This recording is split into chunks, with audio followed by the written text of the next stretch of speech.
Baik, Assalamualaikum warahmatullahi wabarakatuh. Salam sejahtera bagi kita semua. Shalom, Om Swastiastu, Namo Buddhaya, dan salam kebajikan. Baik, di sini kami akan memaparkan materi mengenai hukum benda. Namun sebelum itu, tak kenal maka tak sayang. Maka dari itu izinkan kami untuk memperkenalkan diri. Perkenalkan, nama saya Madi Ratna Dewi dengan NPM 2412011294. Perkenalkan, nama saya Firna Hairina dengan NPM 2412011550. Saya Muhammad Ramadan Fadoli dengan NPM 2412011553. Di sini saya akan menjelaskan tentang hukum benda. Di bagian pertama ada benda dan hukum perdata. Pengertian benda dalam bahasa Belanda, benda adalah zak. Dalam pasal 499 KUH Perdata yang diartikan dengan zak ialah semua barang dan hak. Hak disebut juga dengan bagian dari harta kekayaan. Pengaturan hukum benda. Hukum benda ialah keseluruhan aturan hukum yang mengatur tentang benda. Hukum benda bersifat memaksa, artinya harus dipatuhi, dituruti, tidak boleh didampingi dengan mengadakan ketentuan baru mengenai hak-hak kebendaan. Hukum benda juga diatur dalam undang-undang lain, yaitu 1. Undang-Undang Pokok Agraria Nomor 5 Tahun 1960 dan semua peraturan pelaksanaannya.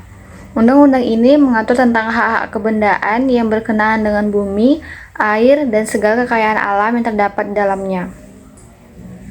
2. Undang-Undang Merek Nomor 21 Tahun 1961. Undang-undang ini mengatur tentang hak atas merek perusahaan dan perniagaan. 3. Undang-Undang Hak Cipta Nomor 6 Tahun 1982 dan perubahannya. Undang-undang ini mengatur tentang hak cipta sebagai benda tidak berwujud yang dapat dijadikan objek dan hak milik. Pembedaan macam-macam benda. 1. Benda berwujud dan benda tidak berwujud. Arti penting pembendaan ini ialah terletak pada cara penyerahannya apabila benda itu dipindah tangankan kepada pihak lain, misalnya jual beli, pewarisan. Pemberian benda berwujud bergerak dilakukan secara nyata dari tangan ke tangan. Penyerahan benda tidak berwujud berupa piutang dilakukan sebagai berikut menurut pasal 613 KUH Perdata. 1. Piutang atas nama atau opnam dengan cara cesier. 2. Piutang atas tunjuk atau antundar dengan cara penyerahan surat dari tangan ke tangan. 3. Piutang atas pengganti atau unorder dengan cara endorsement dan penyerahan suratnya dari tangan ke tangan.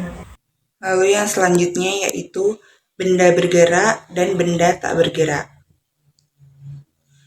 Mengenai penguasaan besit pada benda bergerak berlangsung asas dalam pasal 1977 KUH Perdata, yaitu orang menguasai benda bergerak dianggap sebagai pemiliknya. Mengenai penyerahan atau levering pada benda bergerak dapat dilakukan penyerahan nyata, sedangkan pada benda tidak bergerak dilakukan dengan balik nama.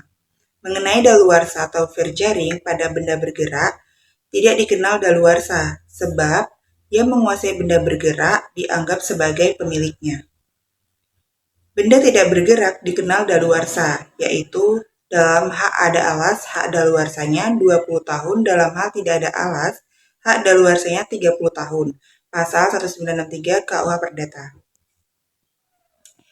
Lalu selanjutnya yaitu benda dipakai habis dan tidak dipakai habis.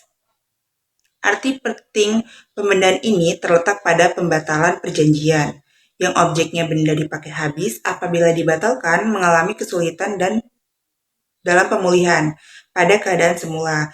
Contohnya seperti beras, roti, dan kayu bakar. Perjanjian yang objeknya benda tidak dipakai habis apabila dibatalkan tidak begitu mengalami kesulitan pada pemulihan dalam keadaan semula. Contohnya seperti televisi dan kendaraan bermotor, perhiasan emas. Selanjutnya yaitu benda sudah ada dan benda akan ada. Benda sudah ada dapat dijadikan jaminan hutang dan pelaksanaan perjanjian dapat dipenuhi dengan penyerahan.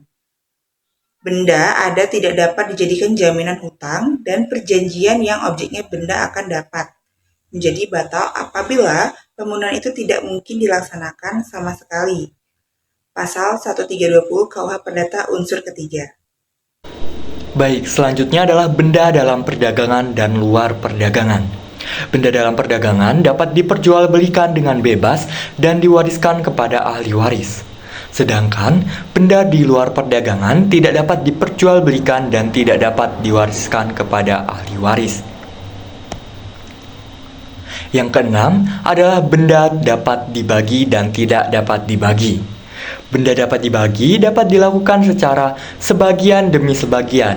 Contohnya, catatan beras dapat dibagi tanpa merubah arti dan sifatnya sebagai beras. Benda tidak dapat dibagi, pemenuhannya tidak mungkin dilakukan secara sebagian demi sebagian, melainkan harus secara utuh. Contohnya, seekor sapi untuk membajak sawah yang tidak dapat dibagi menjadi separuh diserahkan sekarang dan separuh diserahkan kemudian.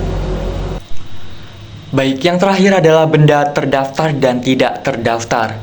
Benda terdaftar dibuktikan dengan tanda pendaftaran atau sertifikat atas nama pemiliknya. Contohnya, kendaraan bermotor, tanah bangunan, dan kapal perusahaan. Selanjutnya adalah benda tidak terdaftar, yakni sering disebut juga dengan benda tidak atas nama. Umumnya benda bergerak yang tidak atau sulit pembuktian pemiliknya karena berlaku asas-asas. Contohnya alat rumah tangga. Baik, dalam UU PA nomor 5 tahun 1960 dan buku kedua KUH Perdata, UU PA mencabut berlakunya buku kedua KUH Perdata sepanjang mengenai bumi, air, dan segala kekayaan alam yang terdapat di dalamnya, kecuali hipotek. Jadi, walaupun mengenai tanah hipotek tetap berlaku seperti biasa dengan berlakunya UU PA nomor 5 tahun 1960. Maka, sisa ketentuan dari buku kedua yang masih berlaku dapat diperinci.